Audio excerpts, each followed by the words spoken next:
Welcome to all of you. My YouTube channel is Shikshalaya dream for success.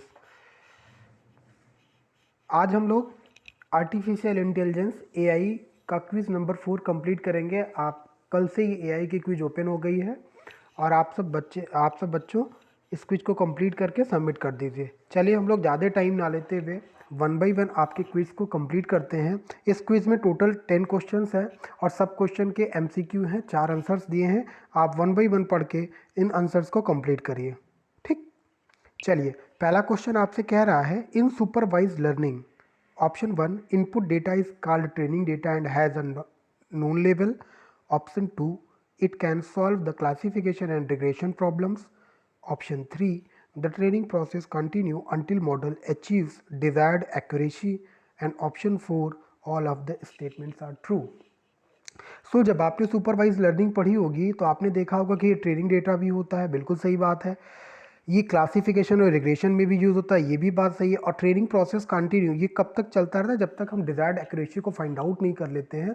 तो इस तरह से ये जो आपका क्वेश्चन 1 है इसका राइट आंसर हो जाएगा all of the above. Answer 4 is the right answer for question number 1।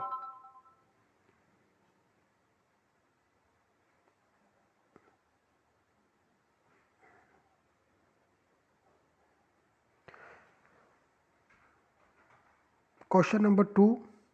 In unsupervised learning, the incorrect statements are: option 1, it organizes data by symmetrically. Option 2, input data known about results. Option 3, it can solve problem of dimensions reduction. And option 4 is none of the above. आपसे पूछ रहा है unsupervised learning में गलत statement कौन सा है, गलत आपकी जो बात इसमें कही इसमें क्या है। तो आपने क्या ऑर्गेनाइज डेटा बाई सिमिलरिटी पे हम इसको करते हैं, ठीक। Option 2 input data known about result. Option 3 it can solve problem of dimension reduction. So the right answer of question number 2 is all of the sorry none of the above. 4 option 4 is the right answer for question number 2. Question number 3 data visualization is option 1 used to communicate information clearly and efficiently to user by the usage of information graphics such as tables and chart. Option 2 helps user in analyzing a large amount of data in a similar way. Option 3 makes complex data sum accessible, understandable and usable. And option 4 is all of the above. So student हम लोग यहाँ पे देखिए कि पहला वाला option क्या है कि हम क्लियरली और इफिशिएंटली डेटा को यूज़ करने के लिए ग्राफिक्स जैसे टेबल चार्ट और हमारे पास जो भी चीज़ें हैं उनका यूज़ करते हैं विजुअलाइजेशन के लिए। तो ये तो सही हो गया option. Help user analysing large amount of data in simple way, हमारे पास डेटा के अमाउंट बहुत ज़्यादा हो जाता है तो हम उसको क्या करते हैं ईजी वे में सिंपली देखने के लिए हम इसका यूज़ करते हैं, बिल्कुल सही है। Makes complex data more accessible, understandable and usable, हम जितने कॉम्प्लेक्स डेटा स्टैटिकल बेस पे जो यूज़ करते हैं उनका आसानी से जो किसी को भी समझ में आ जाए। तो यहाँ पे जो ऑप्शन सही हो जाएगा वो option number 4 is a right answer for question number 3। Question number 4 data visualization tool that can be used for displaying hierarchical data. तो डेटा विजुअलाइजेशन है, इसमें जो हम टूल्स यूज़ करते हैं जो हिरारिकल डेटा, हिरारिकल मतलब समझ रहे हो कि रूट होगा, फिर आपका सब पेरेंट होगा, फिर सब पेरेंट या लीव्स या चाइल्ड, मतलब एक सिंपलर वे में hierarchical structure, grand parents, parents फिर चाइल्ड। तो इसमें क्या होता है option A histogram, option B tree map, option C scatter plot and option 4 is a pie chart.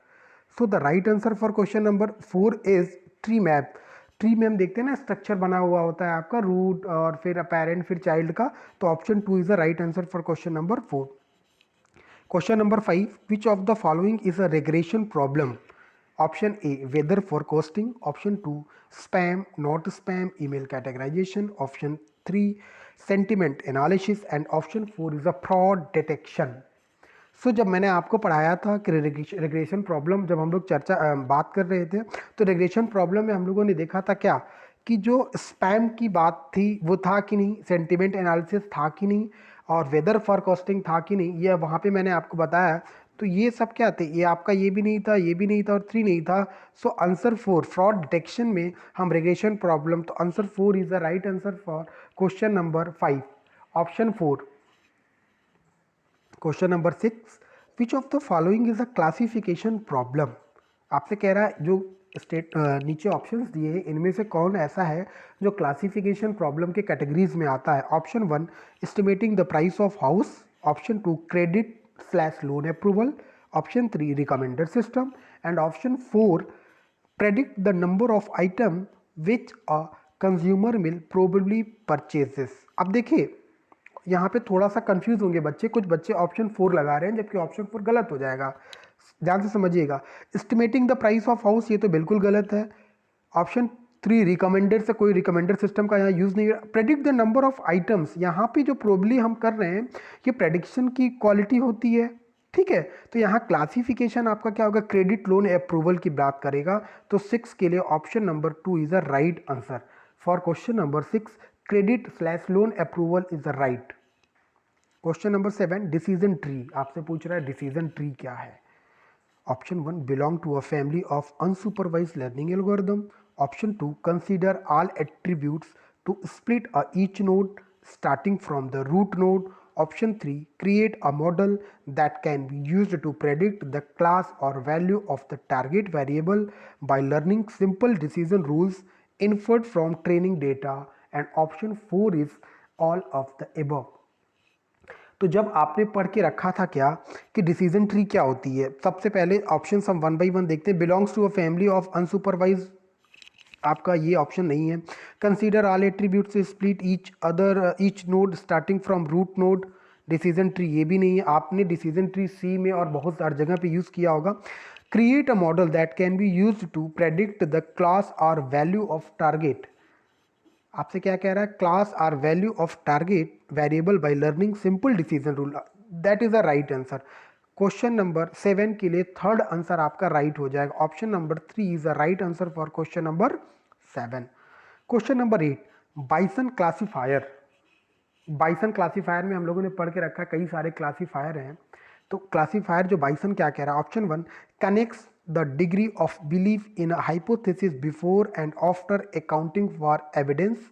Option 2 use conditional and marginal probability. Option 3 performance can be estimated using accuracy precision and recall. आपको question number 8 के लिए सही answer देना है। तो आप देखिए connects the degree of belief in a hypothesis before and after accounting for evidence, ये आपका सही है, ठीक है। और फिर कह रहा है uses of conditional and marginal, ये भी सही हो जाएगा। Performance can be estimated using accuracy and precision recall, ये भी सही हो जाएगा। So right answer for question number 8 is option number 4, means 4 option जो है आपका all of the above is the right answer for question number 8। Question number 9. When two clusters have a parent-child relationship there, then it is called as, कह रहा है,